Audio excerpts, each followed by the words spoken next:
श्री राम बच्चों, आज हम सुनेंगे कहानी अंगुलीमाल की। बहुत पुरानी बात है। मगध देश की जनता में बहुत ही आतंक छाया हुआ था। लोग बहुत ही परेशान थे, डरे हुए थे। अंधेरा होते ही लोग घरों से बाहर निकलने में भी घबराते थे। और कारण क्या था? अंगुलीमाल। अंगुलीमाल कौन था? अंगुलीमाल एक खूंखार डाकू था और वो जंगल में रहता था। जो भी राहगीर यात्री जंगल से गुजरता था, अंगुलीमाल उसे मार देता था और उसकी उंगली काटकर अपने गले में पहन लेता था।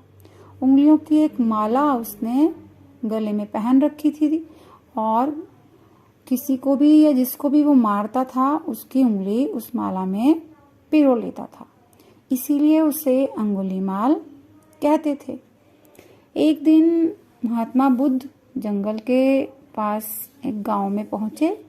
सभी ने उनका बहुत स्वागत किया, सत्कार किया। लेकिन महात्मा बुद्ध जब उस गांव से दूसरे गांव में जाने लगे तो लोगों ने उन्हें मना किया और कहा कि आप उस जंगल से होकर जाओगे तो उस जंगल में आप मत जाओ।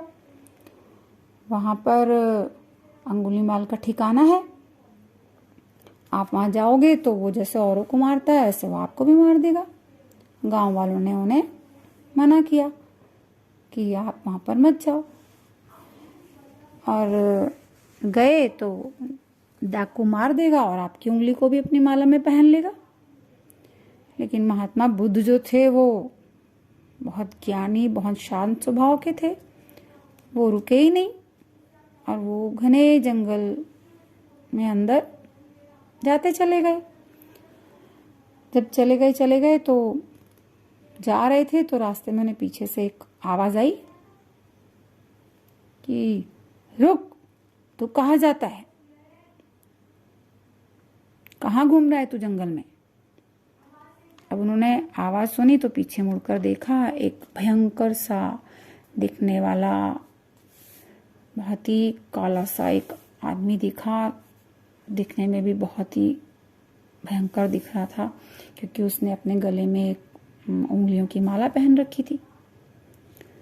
तो वो बोला अंगुलीमाल कि भाई माला पहन रखी थी तो वो चुपचाप खड़ा रहे, उनको देखकर भी डरे नहीं। तो अंगुलीमाल उनसे बोला कि तुम मुझे देखकर डर नहीं रहे हो? तो गौतम बुद्ध बोले कि डरे उससे जो सच में ताकतवर हो। तुम जैसे झूठ मूठ के ताकत वाले आदमी से कौन डरेगा? तो अंगुलीमाल बोला कि मैं ताकतवर नहीं हूं, मैं 10 सिर काट सकता हूं और तुम कह रहे हो कि मैं ताकतवर नहीं हूं। मैं 10 आदमियों के सिर काट सकता हूं, उंगली मैंने गले में पहन रखी है और तुम मुझे कह रहे हो मैं ताकतवर नहीं हूं। तो गौतम बुद्ध बोले यदि तुम ताकतवर हो तो पेड़ के 10 पत्ते तोड़कर ले आओ। तो अंगुलीमाल बोले कि तुम 10 पत्ते की बात कर रहे हो, मैं पेड़ उखाड़ कर ला सकता हूँ, उसे ले आओ मैं। तो बुद्ध ने कहा पेड़ नहीं उखाड़ना है, यदि तुम सच में ताकतवर हो तो इन पत्तियों को लेके आओ पहले तो। अब वो पत्तियों को ले आए तोड़कर। बोले बताओ आप क्या करना है? ये असली ताकत तो तुम्हें अभी दिखानी है। कि कैसे दिखानी है? कि अब तुम इन पत्तियों को वापस पेड़ पर जोड़ाओ।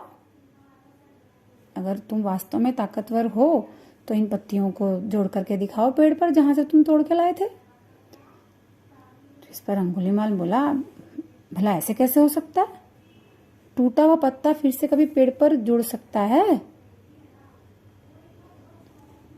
तब गौतम बुद्ध बोले कि यदि तुम इसे फिर से जोड़ नहीं सकते तो तुम्हें इसे तोड़ने का अधिकार किसने दिया? यदि तुम मनुष्य का सिर जोड़ नहीं सकते, उसको जिंदा नहीं कर सकते, तो तुम्हें उनकी गर्दन काटने का, उन्हें मारने का अधिकार किसने दिया? ये कैसी बहादुरी है? कैसी ताकत है ये सब सुनकर अंगुलीमाल अवाक रह गया। आज तक किसी ने उसको ऐसे नहीं समझाया था, ऐसे किसी ने नहीं बताया था। और उसके ऊपर इतना असर हुआ गौतम बुद्ध की बात का कि वो गौतम बुद्ध के चरणों में गिर गया और उनके पैरों में गिरकर बोला कि मैं भटक गया था, मैं बहुत गलत कर रहा था, मैं बहुत अपराध कर रहा था, आपने मेरी आंखें खोल दी हैं, आप मुझे अपनी शरण में ले लीजिए, मुझे अपना शिष्य बना लीजिए। तो भगवान बुद्ध ने उसे अपना शिष्य बना लिया और बाद में फिर अंगुलीमाल एक साधु, एक भिक्षुक बन गया। उसने फिर किसी को भी मारना बंद कर दिया। शांति से वो अपना जीवन व्यतीत करता रहा। तो बच्चों, हम क्या सीखे इस कहानी से? ये सीखे कि यदि हम किसी का भला नहीं कर सकते हैं, हम किसी के साथ अच्छा काम नहीं कर सकते, तो हमें किसी के साथ बुरा करने का भी अधिकार नहीं है। हमें किसी को भी बिना बात के सताना, मारना नहीं चाहिए। किसी को भी किसी तरह से भी परेशान नहीं करना चाहिए। यदि हम किसी की खुशियां नहीं बढ़ा सकते हैं, किसी का सुख नहीं बढ़ा सकते हैं, तो उसे दुख देने का अधिकार भी हमें नहीं है। ठीक है? कहानी समझ में आई? अच्छी लगी हो तो लाइक कीजिए, शेयर कीजिए, सब्सक्राइब कीजिए।